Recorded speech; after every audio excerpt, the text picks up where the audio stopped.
So again, if you guys have questions for any of our keynote speakers today, please punch them in. Hey, nice to meet you too.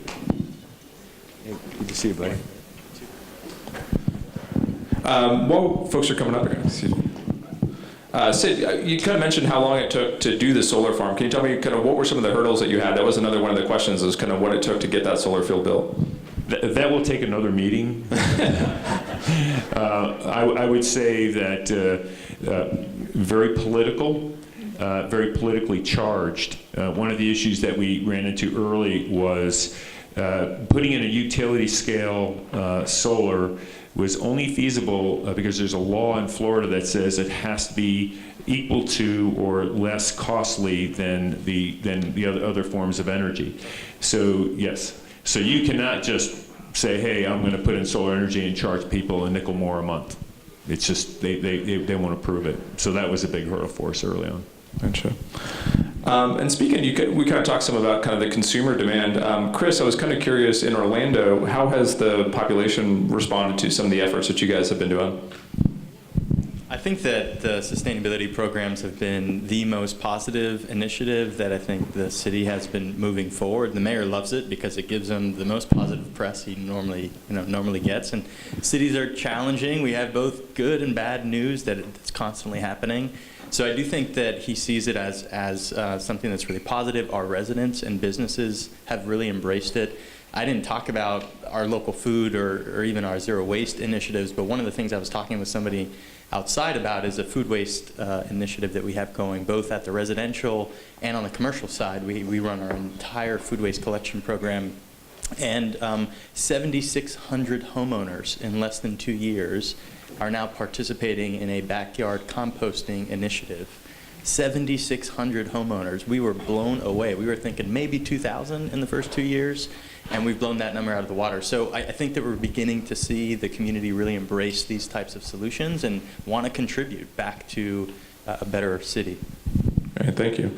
And this is for everybody, but Josh, if you want to tackle it first, what would you say to the youth about what the next issues they should be working on, and adults as well? What are the next hot topics that need attention the most? Well, I think these are both incredible examples, both Babcock Ranch and what's happening in Orlando, of cities coming together and doing impressive things.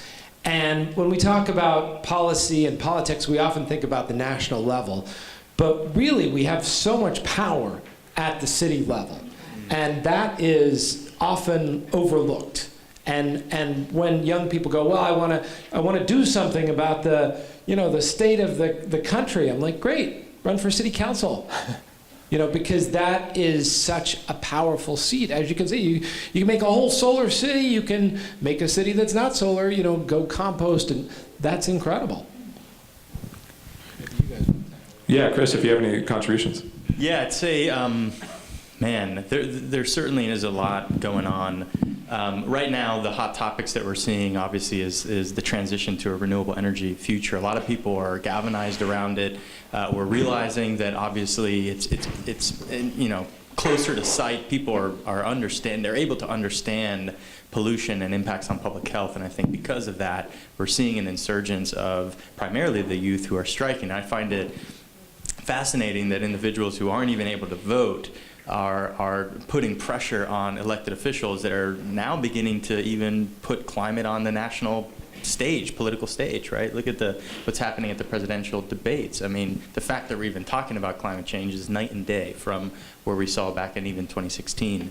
So I think that energy is going to be a big one. I also think that food systems are going to be a pretty interesting frontier for people to get in, not just because of my work in fleet farming, but people are beginning to wake up about the challenges of industrial agricultural systems, the impact it has on wildlife, on soil, and obviously the need for us to figure out new and creative and innovative ways to meet our food demands.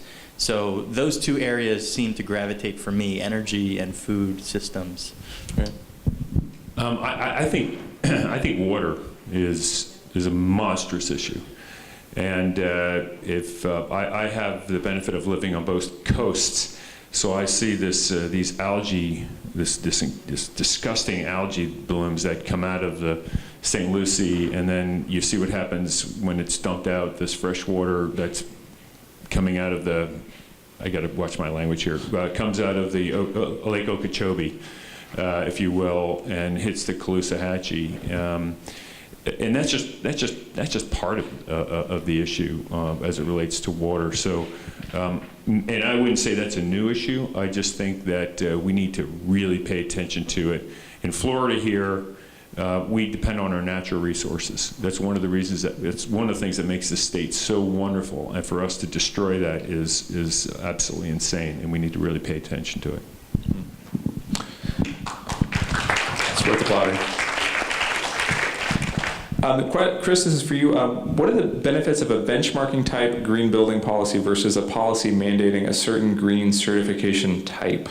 It's a little complicated. I'm curious. Well, I mentioned that this policy took about 3 years for us to pass. And when engaging the business community, the idea was to implement a stretch code, essentially one that goes above and beyond the Florida Building Code and requires some level of building performance. And in the policymaking process, like sausage making, it's difficult, and it sometimes means that we have to compromise on what the end game is for us to take the first step.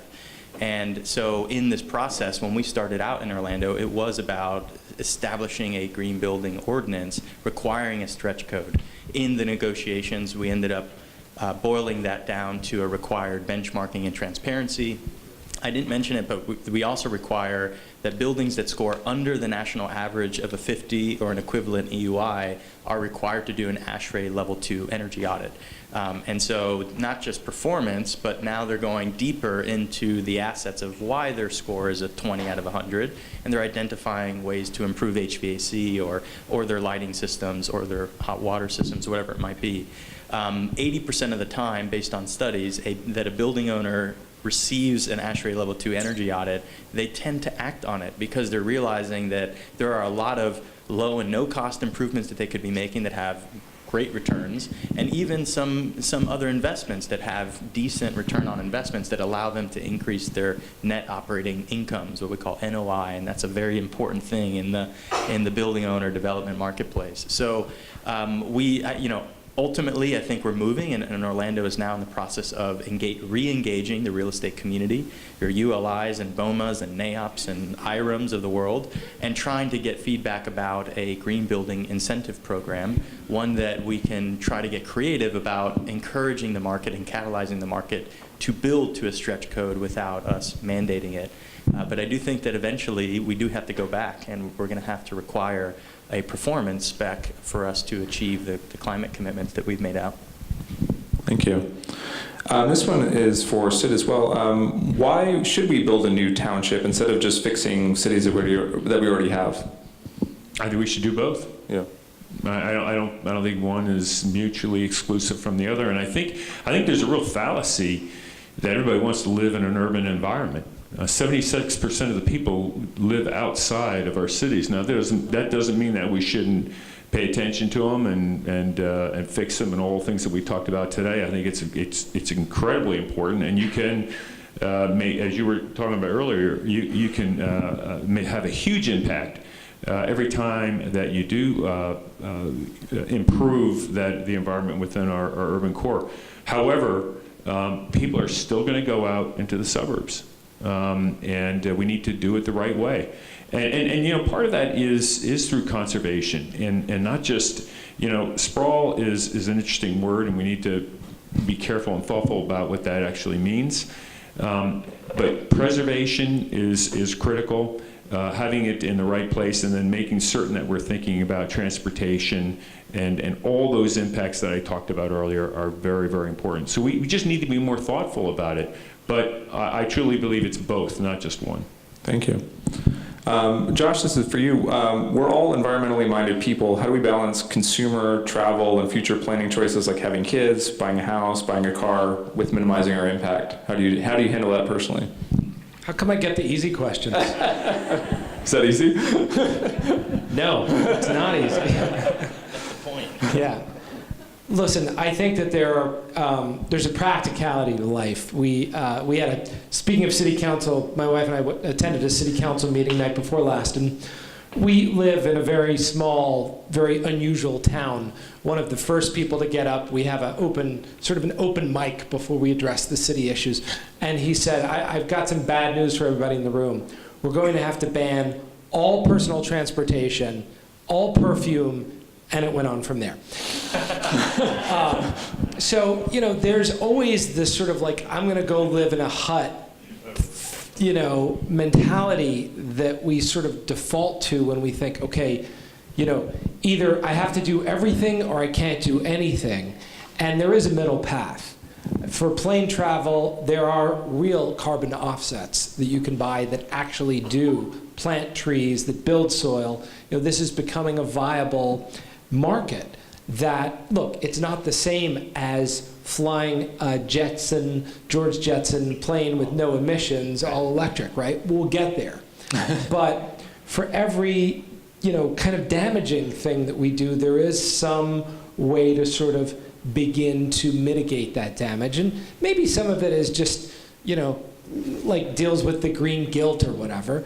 But I do think more and more that there are viable, actionable things that you can do in your house, in your life, in your business to truly get to at least zero, if not begin to move to regenerative. Yeah. Chris or Sid, if you guys have thoughts on that too. Yeah, I think that there, yeah, this is the kids is a tough one. I do have a 2.5-year-old daughter, and she is a riot. I will say that it is about practicality, and it's important that we realize the realism of our activism. And I obviously try my absolute best to do everything possible to minimize my impact, but I'm still having a negative impact on the planet. I think what's important is for us to carry on the message and ensuring that we're doing everything deliberately to reduce, but at the same time trying to create new ways, new systems, back to the Buckminster Fuller quote there, that can allow us to continue to proliferate and be prosperous on this planet, but find balance between growth and of course, people on the planet. So it's a difficult question, honestly. I don't know if there's a good answer for it, truthfully. I think you guys handled that well. One question to ask, if you guys, who are some of your heroes in the work that you guys do? Do you guys have heroes or people that you looked up to when you were younger? Two of them are on the stage right here. I don't know if you know, but back in the day, in my Ideas for Us days, I contacted Josh about fuel and the big fix. And we did a screening across campus networks to get students involved in some of his, remember back in the day. So, I mean, really amazing. And I've been following Sid, of course, for over a decade now in some of this work here. And were you in elementary school? I was not quite. I'd just gotten into college. No, but I think that there are some pretty amazing people. One, for me personally, my grandfather, he is an unbelievable entrepreneur, Cuban who started up a business, had it completely stripped from him and restarted it back in Miami, continues to be executive vice president of this company. And I think when I look back to my drive and what's in me that allows me to continue to charge forward and be kind of this government entrepreneur, so to speak, it really goes back to him and I think what's in my blood. So I'm fortunate to be able to have that, that's for sure. What about you guys? Just for me, it was my dad, my father. There was, my father was one of those people who just, it was black or white, you do the right thing, period. And nobody had more integrity on the face of the earth. Not rich, lower middle class family. And when I was one of those families where with my dad was in between jobs, mom would say, "Hey, we got to tighten our belts a little bit," but we thought we were millionaires. It didn't matter. But he taught us, what was about right and wrong, and forget the gray areas. And he was the person in my life. And I forgot somebody incredibly important, and that is my most recent Shiro, Greta Thunberg, and even many, right? Yeah. Incredible what's been happening with this. And not just Greta. I mean, Chutesca Martinez and Alexandria Villaseñor. I mean, these are youth leaders who are truly stepping up in a time of great urgency, and that gives me a lot of hope. I very much respect the fact that they are literally leaving school and bypassing their education because they fear that they won't have a future if they don't step up and speak out and demand action.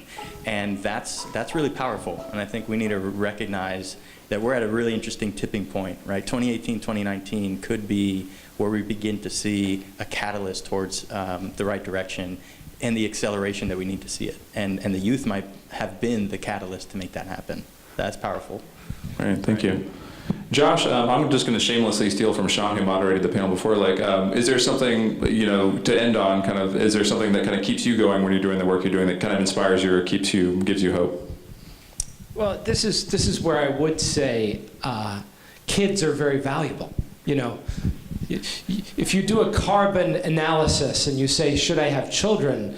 The analysis is probably going to be no. You could have a Greta Thunberg. Yeah, but the thing is, why do we do all this stuff? Why do we care? If there is no next generation, if there is no future, if there is nobody to pass this stuff to, why does it matter? If this was just the end for we wouldn't.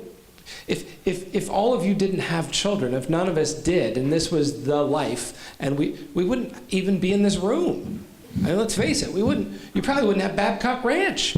I mean, what's the point? At that point you can just consume. We're all going to die, and we are all going to die. Thanks for coming.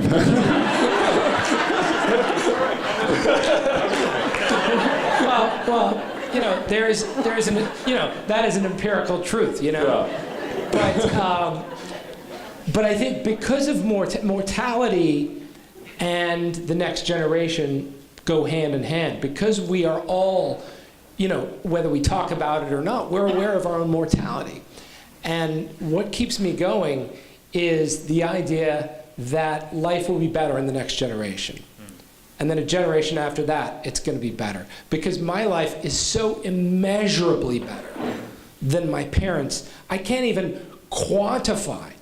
There's just no measurement possible from my grandparents' life to mine, or my great-grand.